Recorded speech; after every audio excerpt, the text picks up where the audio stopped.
I'm not looking to take power. I'm looking to give power back. I'm running for office in order to reduce the power of that office. Why is the most important question that you should ask every single day. Why am I doing what I'm doing? Why am I running for Prime Minister? I'm running for Prime Minister to make Canada the freest nation on earth so that you can take back control of your life. I'm doing this. I'm doing this to make this a country where anybody who's prepared to work hard can fulfill their dreams, so that a young man can stand on this stage and pursue his dream of becoming a culinary artist and make the most delicious meals on earth, so that the young guy growing up on a First Nations reserve can dream of starting his own business and serving his own family, so that the newcomer from abroad can work as a doctor because he's trained as a doctor, and so that the adopted son of a teenage mother can dream of one day running for Prime Minister and serving his country and making his nation the freest on earth. That is why I'm running. And in the words of the great John Diefenbaker, I am a Canadian, a free Canadian, free to speak without fear, free to stand for what I think right, free to oppose what I believe wrong, free to worship God in my own way, free to choose those who shall govern my country. It is this legacy of freedom I pledge to uphold for myself and for all of mankind. Thank you.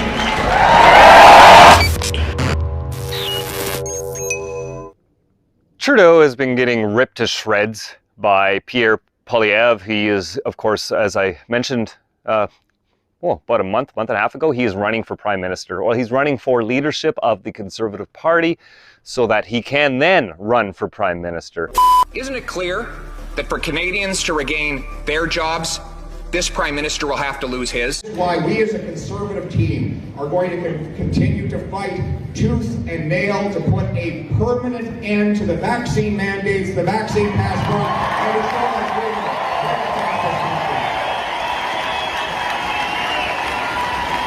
This is a rally for truckers, but it's also a rally for the 60% of Canadians who say they worry they can't afford food. It's for the 60-year-old small businessman who spent his entire adult life building up an enterprise and watching it wiped out. It's for the depressed 14-year-old who's been locked out of school. It's for the families that can't take it anymore. It's for the people who want to stand up and speak for their freedoms. It's for all those that our government and our media have insulted and left behind, and that's why we are gathered here today. Freedom, not fear. Truckers, not Trudeau. Justin Trudeau has caused a political emergency. While the rest of the world and provinces across Canada are beginning to remove restrictions and mandates, Justin Trudeau decided to pile new ones on, targeting truckers' livelihoods. And now he's got protests right around the country. And now he's dropping in the polls, desperately trying to save his political career and save face for himself. The solution is staring him in the face. All he has to do is listen to the experts, do what other countries are doing, and that is to eliminate these mandates and restrictions to let the protesters, including the truckers, go back to their jobs and their lives. What do you make of the extreme elements trying to latch onto the truck convoy you supported? Well, you know what I think is interesting is that when there's a left-wing protest on Parliament Hill, we don't see the Liberal media going through every single name of the people who attends to try and find one person that they can disparage the whole group with. You know, we don't see... CBC, for example, has been accused by its own employees of systemic racism. And yet we don't see the media here generalize that everyone who works at the CBC is a racist. Whenever you have 5,000 or 10,000 people who are part of any group, you're bound to have a number who have or say unacceptable things. and they should be individually responsible for the things they say and do. But that doesn't mean we disparage the thousands of hard-working, law-abiding, and peaceful truckers who, quite frankly, have kept all of you alive the last 2 years by filling your grocery shelves with the food that you eat and filling your homes with the products that you rely upon. So I think that it is possible to hold individually responsible anyone who says or does anything unacceptable, while showing support for the hardworking, law-abiding, peace-loving truckers who are fighting for their freedom and their livelihoods, and on whom we have depended for our very existence over the last 2 years. Some of the global influences we see in a lot of Justin Trudeau's policy, and I want to be clear, I'm not talking about conspiratorial thinking here, I'm not talking about global cabals, but you do have, for example, the World Economic Forum, a group that Justin Trudeau and many people in his cabinet have actually promoted and actively participated in. We've got the Great Reset, stakeholder capitalism, all of these things, and you've spoken out, I think, about some of these even on the floor of the House of Commons. I've had people that have said that you yourself are connected to the World Economic Forum. And I wanted to give you an opportunity to address this head on, because I'm sure you've seen it as well. Is there a connection there? Have you ever spoken at a World Economic Forum event? No, I have not. No, I've never been to Davos. I've never been part of the organization. And I don't agree with its publicly stated policy objectives. My policies are different. I obviously support small government, more freedom, and individual independence. So I just have a fundamental disagreement with the organization's policy outlook. And that is something that you can look at my track record. I've said that on the floor of the House of Commons. I said it in parliamentary committees. I've said it in comments that I've made online for years. So anybody who wants to know my position on that subject can simply check it out and look up what I've actually said, because I've been deadly consistent on that issue. Mr. Carney, you're right. He's part of the World Economic Forum that the finance minister joins, which says that in 2030, only 9 years from now, you will own nothing and you will love it. That is the agenda of these people. Maybe that's why over the last year they've done everything in their power to make housing completely unaffordable, so that nobody can afford it except them, a small group of landed aristocrats, while the common people are out in the field doing the work. We on this side want to democratize property ownership, make it available to everybody. Here he is going after Trudeau's proposed internet regulation bills, which are going to force media companies to show you only news that the Liberals approve of. Would allow a government bureaucracy to manipulate social media algorithms to favor certain content, force feed onto your Facebook, your Instagram, and your other platforms, material that you would otherwise not want to watch. What this is about is concentrating more and more power in the hands of government, taking it away from the people and giving it to the powerful. Furthermore, he wants to create something called a Digital Harms Commission. This commissioner would scour the internet and censor things that he considers harmful, not criminal. Remember, we already have a criminal code for any crimes that are committed online that police can arrest people.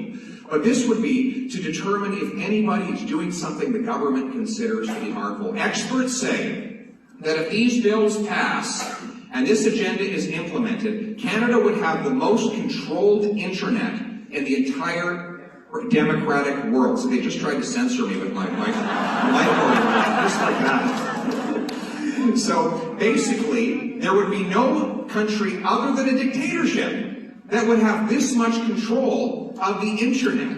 So, well, there's China, yes, that's right. And China, and remember, Trudeau has said that he admires the basic these communist dictators, right? So we know that is his agenda. He's expressed his admiration for Fidel Castro, and now he's implementing legislation. Shame is right. And now he is implementing the the same kind of oppressive and censorship that we see in countries around the world that we should never try to replicate here at home. So here's the plan, folks. A Poilievre government will repeal C-11 and will end the government takeover of the internet to restore freedom of speech once and for all.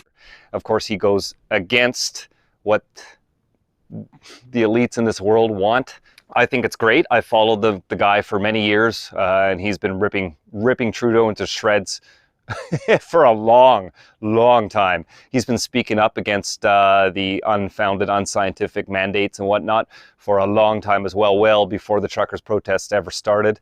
So I believe he's one of the good guys, but it doesn't matter. I mean, there's always going to be people, all politicians are liars and this and that. Yeah, sure, we're all human, but we've got to root for something and somebody, and I'm a little concerned because the media is already smearing him. Just because he's not liberal-minded, he must be an alt-right Trumper. I mean, this is already what they're putting out there. And a lot of people who don't follow politics and they just drink up the Kool-Aid the media feeds them, they start to, they end up voting based on stuff like that. So the problem is he might say all the right things and actually want to do all the right things. But if media paints him as being, the boogeyman, and if he can't get the votes from the middle, you have to get the middle votes. We're talking the Toronto 905 and like urban Vancouver and these areas. They decide who is prime minister. It doesn't matter if everyone else in the country votes for Pierre. Trudeau could win again because he got those centrist votes. You need to get the swing voters who sometimes vote liberal, sometimes vote conservative. If you can't get those people to vote for your side, you cannot win an election in this country. That's how messed up our electoral system is. So you cannot go far right. He's not far right. I'm not saying that at all. The media says it. He's pretty centrist, I would say. But, well, he's a bit center right, which is a good thing. We need that in this country. But if you can't get those people that actually agree with some things Trudeau does to actually vote for Pierre, you can't win. So you cannot have a candidate who is only right on the spectrum. It's just not possible. Demographically and mathematically, it's not possible to win an election. That's why there's some other parties which are solely on the right. Let's say the PPC. For those who aren't in Canada, we have some parties like the Libertarian Party and stuff like that, just like you do in the US, but they will never actually win an election for that reason, because they won't get those central swing voters, which are a huge voting bloc, and you need them mathematically. The way our ridings and our electoral system is set up, you have to have the votes. There's no other way to win. It doesn't matter if every single person in BC, Alberta, and Saskatchewan all votes for Pierre. He'll lose if the Toronto 905 swing voters don't vote for him. So that's unfortunately a fact. No matter how much you want to whine and complain about it, it's a fact. So I like the guy. I hope he wins the leadership, and I hope he can, become prime minister one day. I think you guys should just watch a few clips here. He's drawing huge crowds at his rallies, and people are already trying to compare him to Trump, and it's so absurd, but it's also so predictable from our media. We deliver goods and services across the border every single day without a vaccine for 2 years, and suddenly Justin Trudeau suggested that he was going to spread a virus, even though that same trucker is all alone, all by himself in the cab of his truck all day long. He feels like he's lost control of his life. And when he stood up and spoke out and raised his voice in peaceful and democratic protest, he was called a criminal by people like Justin Trudeau and Jean Charest.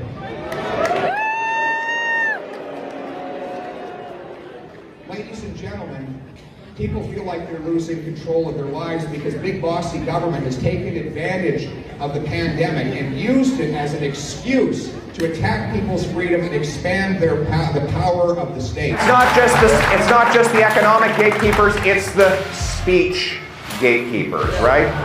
Those who want to tell us what we can see and say, right? The new cancel culture warriors. The woke warriors. Are there any woke folk here today? Woke folk?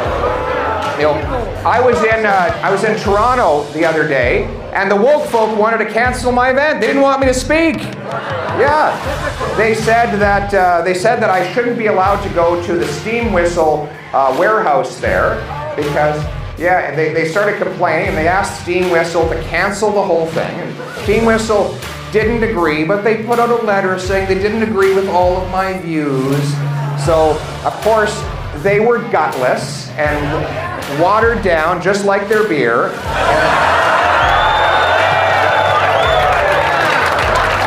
I don't even like their beer.